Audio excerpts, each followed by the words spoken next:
Buongiorno cari amici, ben ritrovati in questo spazio in mia compagnia. Oggi proseguiamo e ampliamo il discorso dei bovis. Ho visto che è un argomento che sta a cuore a molti che intraprendono il percorso radiestesico e che fanno insomma un po' di test e di controlli. In particolare l'autocontrollo, cioè la misurazione dei propri bovis. Dovete considerare che è normale che quando misuriamo noi stessi rileviamo circa 3.000-4.000 bovis più della misurazione reale. So che molti probabilmente resteranno delusi nel sentire questo, perché a tutti piace avere una misurazione alta, proprio in virtù di quello che ho spiegato sulla vibrazione e la corrispondenza a un certo tipo di anima e a certe caratteristiche, soprattutto di influsso con le energie che ci circondano e nei quali siamo immersi. Dunque è naturale che la lettura, l'autolettura dei bovis è falsata sulla base di due motivazioni. La prima, ed è anche la più scontata, è una motivazione egoica. A nessuno appunto piace l'idea di avere vibrazioni basse, cerchiamo tutti di puntare al rialzo. È un meccanismo inconscio più che comprensibile e che è soprattutto tanto più manifesto quanto più siamo distanti da un lavoro interiore veramente profondo. Voglio dire, tutti riteniamo di fare del lavoro su noi stessi, di osservarci, di attuare dei correttivi, ma la verità è che il lavoro di correzione che ha origine con l'osservazione non è una cosa che fanno veramente tutti. Molti si soffermano su aspetti molto superficiali, ma vi assicuro che è un lavoro estremamente doloroso, è un lavoro che richiede di guardarsi con la massima onestà e di spogliarsi proprio di tutto, di guardare veramente in faccia i nostri demoni. Non è una cosa, credetemi, non è una passeggiata. E dunque è normale che molti si soffermino a strati più superficiali di questa indagine che si fa appunto sul sé, pur sostenendo o avendo comunque fatto un lavoro. Non metto assolutamente in discussione questo e la bontà e la genuinità dei tentativi e del lavoro che si fa su se stessi. Il problema è che spesso non ci rendiamo conto di quanta rabbia, o quanto risentimento, quanto rancore giacciono come cenere sotto il tappeto. Non è facile per molti sollevare questo tappeto e fare veramente piazza pulita, però la vita ci costringerà a farlo, se è il nostro dovere, il nostro compito farlo, fermo restando sempre che appunto è un percorso, quello dell'incarnazione, volto proprio a strutturare l'anima, a far crescere l'anima. Torniamo dunque ai bovis. Abbiamo questa prima motivazione legata appunto all'ego. La seconda motivazione è una motivazione di origine più, diciamo, tecnica. In che termini è tecnica? O comunque una ragione, diciamo, legata a una fisiologia, ecco, della faccenda. Immaginiamo per esempio quello che avviene alla percezione della nostra voce. Noi siamo abituati a sentire una voce quando parliamo, a sentire la nostra voce, ma noi la sentiamo dall'interno. Anche se in certe condizioni è possibile percepirla anche nell'ambiente circostante, la maggior parte delle volte noi udiamo in base a ciò che pronunciamo interiormente, internamente, cioè dall'interno verso l'esterno. Chi è invece intorno a noi ode un suono diverso da quello che sentiamo noi e infatti spesso quando ci registriamo e ci riascoltiamo sentiamo una voce completamente differente. La voce che noi ascoltiamo generalmente è più profonda o è più vibrante, mentre invece quando la ascoltiamo attraverso la registrazione ci rendiamo conto che ha un tono completamente differente. Ecco, è la stessa cosa con la misurazione dei bovis, cioè quando noi facciamo l'autolettura avviene un fatto proprio biofisico, biochimico, chiamatelo come volete, ma è qualcosa legato al circuito che noi formiamo con noi stessi, cioè noi non stiamo rilevando l'energia di un oggetto distante da noi, separato da noi, stiamo percependo e analizzando l'energia del corpo dove noi risediamo. Dunque è un qualcosa che amplifica perché c'è una forma di ritorno, cioè oltre a percepire la vibrazione fisica, andiamo a sommare, è come se si formasse un circuito che torna su se stesso, dunque c'è sempre uno sbalzo di lettura di quei 3-4 mila bovis, ma è naturale, non dovete allarmarvi o non dovete restare delusi, è una cosa più che fisiologica e che ha appunto questa spiegazione che come converrete ha una sua logica. Dunque non c'è nulla di male nel chiedere a qualcuno di misurare per voi, se avete fiducia in questo qualcuno, e di comprendere che anche quando fate la vostra lettura dovete sempre mantenervi morbidi perché generalmente è a rialzo, va bene? Questo è quello che volevo dire sulla questione dell'autolettura. Ora invece vi approfondisco un altro aspetto che dovete tenere sempre in considerazione. Allora, tanto per cominciare, sono veramente pochissime le persone che superano i 10.000 bovis, figuriamoci 11.000, 12.000 e 13.000, cioè dovete considerare che nello spettro umano sono pochissimi quelli che superano questa soglia, ma veramente pochi. E la media già valida, sta sui 7-8 mila bovis, ok? E questa lettura comunque non è influenzata dallo stato d'animo, non è uno stato d'animo temporaneo ad abbassare o alzare i bovis, dunque non è che se siete tristi i bovis scendono, se siete felici i bovis aumentano, perché l'anima non si identifica in stati emotivi temporanei e passeggeri. Questa è un'illusione dell'ego e della mente, anche qua attenti alle letture, se pensate di giustificare bovis alti o bovis bassi solo perché eravate tristi durante quella lettura lì.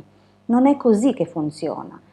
E un altro aspetto che dovete considerare è che sebbene vi aspettiate magari una lettura alta e invece la lettura è più bassa rispetto alle aspettative, è possibile che non possiate esimervi dal conteggiare uno stato di salute in corso o che sconoscete in quel momento o che è un pregresso che vi ha segnato.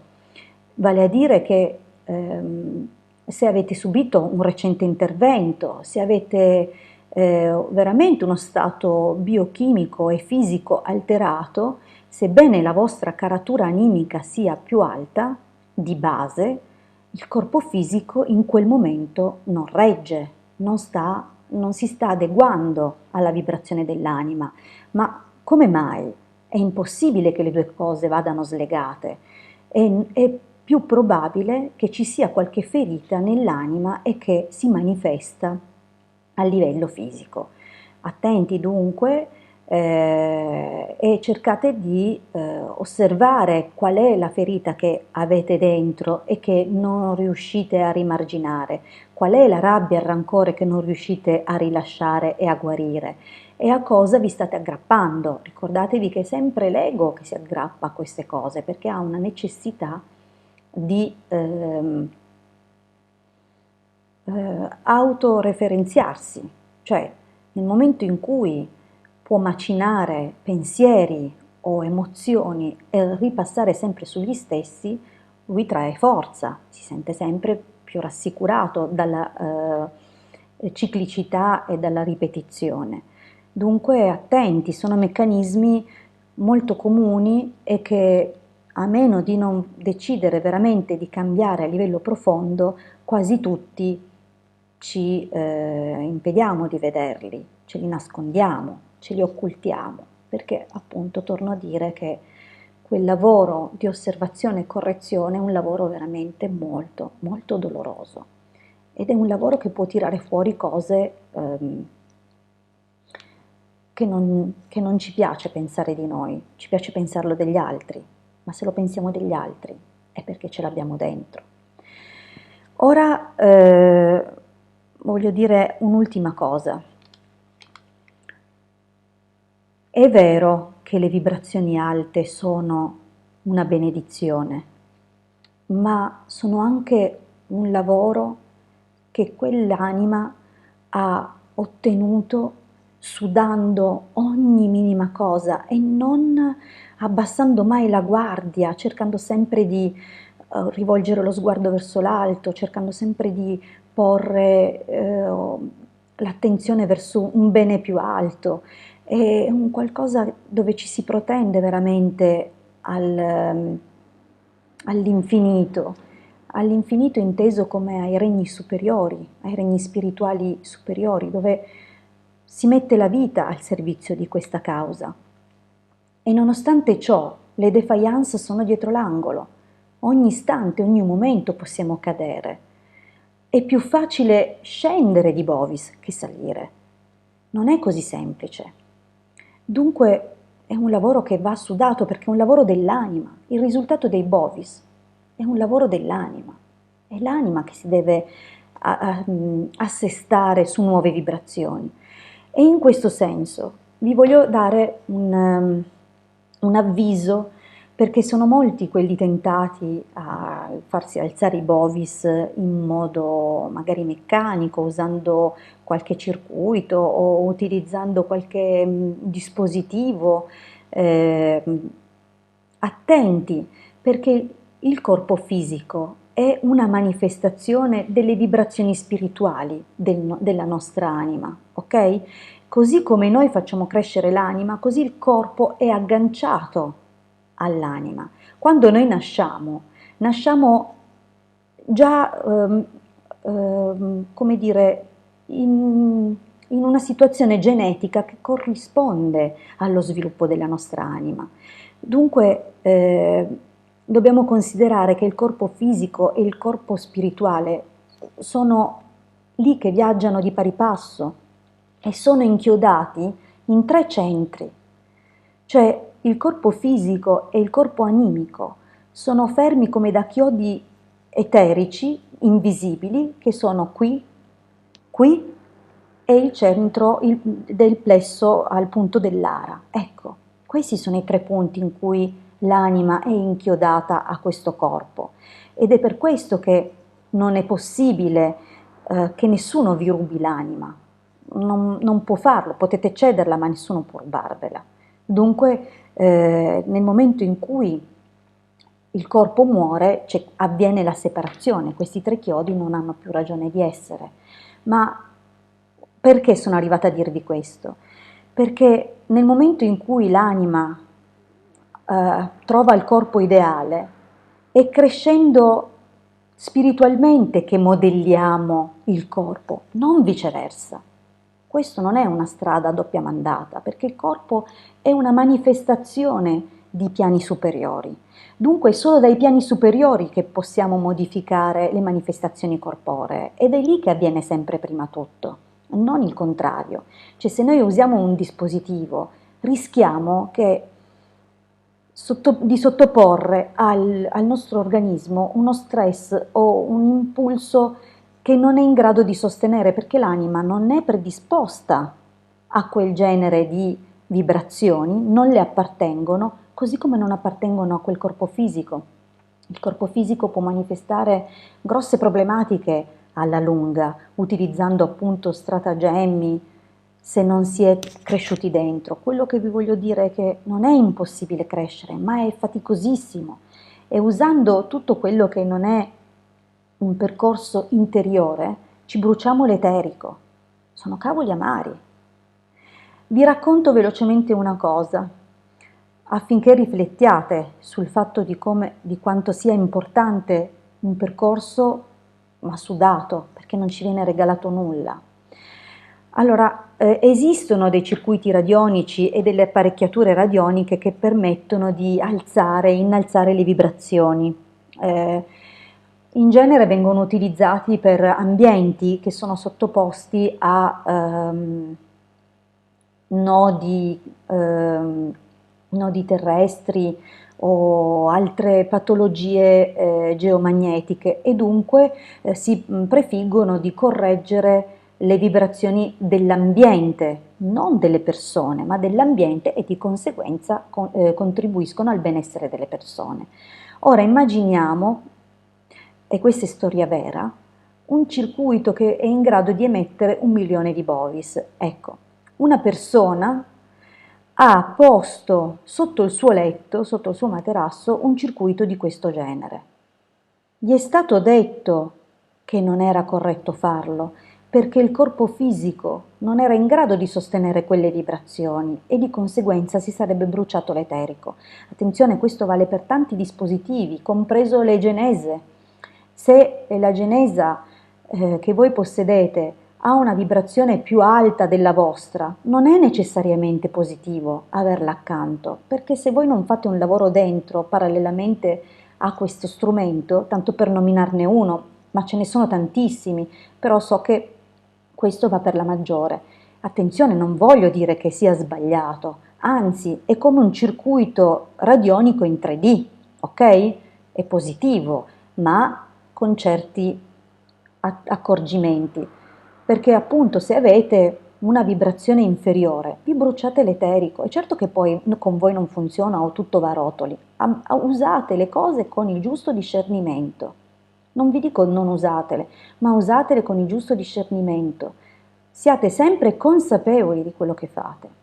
Ok, detto questo, io vi ringrazio per avermi ascoltato fino qui, non lo so se l'avete fatto perché 18 minuti non sono pochi, comunque spero di avervi dato delle risposte e altri spunti di riflessione.